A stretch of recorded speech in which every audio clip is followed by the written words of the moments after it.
ನೀಡಿದಂಥದ್ದು ಮತ್ತು ಈಕೆ ಅರೆಸ್ಟ್ ಆಗಿರುವಂಥದ್ದು ಏನು ಕೊಲೆ ಪ್ರಯತ್ನದ ಪ್ರಕರಣ ಇದೆ ಅದು ಪ್ರಶಾಂತ್ ಬೊಮ್ಮಾಜಿ ಅನ್ನುವಂಥವ್ರು ನೀಡಿರುವಂಥದ್ದು. ಮತ್ತು ಮುಂದುವರೆದು ನಮ್ಮ 4 ಜನ ಸಿಬ್ಬಂದಿಗಳಿಗೆ, ಮಹಿಳಾ ಸಿಬ್ಬಂದಿಗಳಿಗೆ ಈ ಒಂದು ಘಟನೆಯಲ್ಲಿ ಹಲ್ಲೆ ಮಾಡಿರುವಂಥದ್ದು ಮತ್ತು ಬಾಯಿಂದ ಆಕೆ ಕಚ್ಚಿರುವಂಥದ್ದು ಅದೆಲ್ಲ ನಾನು ಗಮನಿಸಿದ್ದೇನೆ.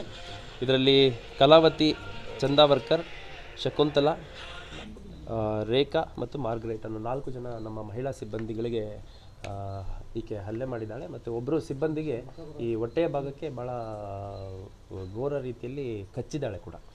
ಸೊ ಒಟ್ಟಾರೆ ಘಟನೆ ಇದು. ಈ ಸಂದರ್ಭದಲ್ಲಿ ಈ ವಿಡಿಯೋ ಯಾವಾಗ ಮಾಡಿದರು, ಯಾರು ಮಾಡಿದರು ಅನ್ನೋಂಥದ್ದು ನನಗೆ ಗೊತ್ತಿಲ್ಲ. ಅದನ್ನೆಲ್ಲ ನಾನೀಗ ಸಮಗ್ರ ತನಿಖೆಯಲ್ಲಿ ಇನ್ಕ್ಲೂಡ್ ಮಾಡ್ಕೊಳ್ಳಿಕ್ಕೆ ಸೂಚನೆಯನ್ನು ನೀಡಿದ್ದೇನೆ.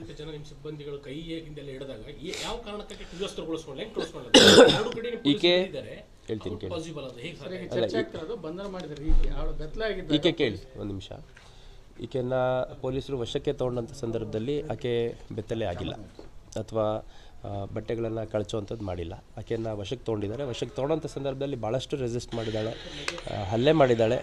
ನಮ್ಮ ಮಹಿಳಾ ಸಿಬ್ಬಂದಿಗಳಿಗಷ್ಟೇ ಅಲ್ಲ, ಪುರುಷ ಸಿಬ್ಬಂದಿಗಳ ಮೇಲೆ ಕೂಡ ತಳ್ಳಾಡಿ, ದಬ್ಬಿ, ಹಲ್ಲೆ ಮಾಡಿ ತಪ್ಪಿಸ್ಕೊಂಡು ಹೋಗುವಂಥ ಪ್ರಯತ್ನ ಮತ್ತು ಅಲ್ಲಿ ಭಾಳ ದೊಡ್ಡ ಮಟ್ಟದಲ್ಲಿ ಒಂದು ಸೀನ್ ಕ್ರಿಯೇಟ್ ಮಾಡೋ ಪ್ರಯತ್ನ ಮಾಡಿದ್ದಾಳೆ. ಅಷ್ಟಾಗಿಯೂ ಕೂಡ ಆಕೆಯನ್ನು ವಶಕ್ಕೆ ತೊಗೊಂಡು ನಮ್ಮದು CR ಗಾಡಿ ಹತ್ಸ್ಕೊಳ್ಳೋಂಥ ಸಂದರ್ಭದಲ್ಲಿ ಅಲ್ಲಿ ಸಾಕಷ್ಟು ಬಟ್ಟೆಗಳನ್ನು ವ್ಯವಸ್ಥೆ ಮಾಡ್ಕೊಳ್ಳೋಂಥ ಪ್ರಯತ್ನ ಮಾಡಿದ್ದಾಳೆ. ಒಳಗೆ ಬಂದ ತಕ್ಷಣ ಏಕಾಏಕಿ ಅದನ್ನೆಲ್ಲ ತಕ್ಕೊಂಡಿದ್ದಾಳೆ. ಆನಂತರ ನಮ್ಮ ಸಿಬ್ಬಂದಿಗಳೇ ಅಲ್ಲಿ ಸ್ಥಳೀಯರ ಸಹಾಯದಿಂದ ಬೇರೆ ಬಟ್ಟೆಯನ್ನು ತರಿಸಿ ಹಾಕ್ಸಿರುವಂಥದ್ದಾಗಿದೆ. ಈಗ ನೋಡಿ, ಜನರಲ್ ಅರೆಸ್ಟ್ ಫಾರ್ಮಾಲಿಟೀಸ್ ಮಾಡಬೇಕಾದ್ರೆ ನಾವೇನು ಮಾಡ್ತೀವಿ, ಹೋಗ್ಬಿಟ್ಟು ನಿಮ್ಮ ಮೇಲೆ ಈ ಥರ ಕೇಸ್ಗಳಲ್ಲಿ ಅರೆಸ್ಟ್ ಮಾಡ್ತಿದ್ದೀವಿ ಅಂತ ಹೇಳಿದಾಗ ಅವ್ರು ಸಹಕರಿಸ್ತಾರೆ, ಅದೇನಿದೆ ಅದನ್ನು ಚಾಲೆಂಜ್ ಮಾಡೋವಂಥದ್ದು ಮಾಡ್ತಾರೆ.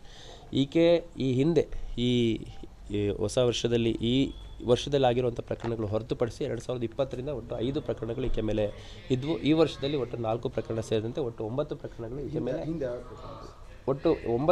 ಈಕೆ ಮೇಲೆ ದಾಖಲಾಗಿದೆ. ಈ ಹಿಂದಿನ ಈಕೆಯ ನಡವಳಿಕೆಯ ಬಗ್ಗೆ ಮಾಹಿತಿ ಇದ್ದಂಥ ನಮ್ಮ ಅಧಿಕಾರಿ ಸಿಬ್ಬಂದಿಗಳು ಹೆಚ್ಚಿನ ಸಂಖ್ಯೆಯಲ್ಲಿ ಮಹಿಳಾ ಸಿಬ್ಬಂದಿಗಳನ್ನು ಕರೆಸ್ಕೊಂಡಿದ್ದಾರೆ. ಈಗ ಕೇಶವಾಪುರ ಠಾಣೆಯಲ್ಲೇ 8-9 ಜನ 10 ಜನ ಮಹಿಳಾ ಸಿಬ್ಬಂದಿಗಳಿಲ್ಲ. ಹಾಗಾಗಿ ಇನ್ಸ್ಪೆಕ್ಟರ್ ಅವರು ACP ಅವರಿಗೆ ಮಾಹಿತಿ ನೀಡಿ ಹೆಚ್ಚುವರಿ ಮಹಿಳಾ ಸಿಬ್ಬಂದಿಗಳನ್ನು ಮತ್ತು ಒಂದು CR MT ಗಾಡಿಯನ್ನು ತರಿಸ್ಕೊಂಡು ಆಕೆಯನ್ನು ವಶಕ್ಕೆ ತೊಗೊಳ್ಳೋಂಥ ಪ್ರಯತ್ನ ಮಾಡಿದ್ದಾರೆ. ವಶಕ್ಕೆ ತೊಗೊಂಡು ಗಾಡಿ ಒಳಗೆ ಹತ್ತಿಸ್ಕೊಂಡ್ಮೇಲೆ ಆಕೆ ಬಟ್ಟೆಯನ್ನು ತೆಗೆದಿರೋವಂಥದ್ದು. ಆಮೇಲೆ ಸ್ಥಳೀಯರ ಸಹಾಯದಿಂದ ನಮ್ಮ ಸಿಬ್ಬಂದಿಗಳೇ ಆಕೆಗೆ ಬಟ್ಟೆಯನ್ನು ಹಾಕಿಸಿ ನಂತರ ಏನು ಕೇಸ್ ಇನ್ವೆಸ್ಟಿಗೇಷನ್ ಮಾಡಬೇಕು ಅದನ್ನು ಮಾಡಿರುವಂಥದ್ದು ಭಾಳ ಸ್ಪಷ್ಟವಾಗಿ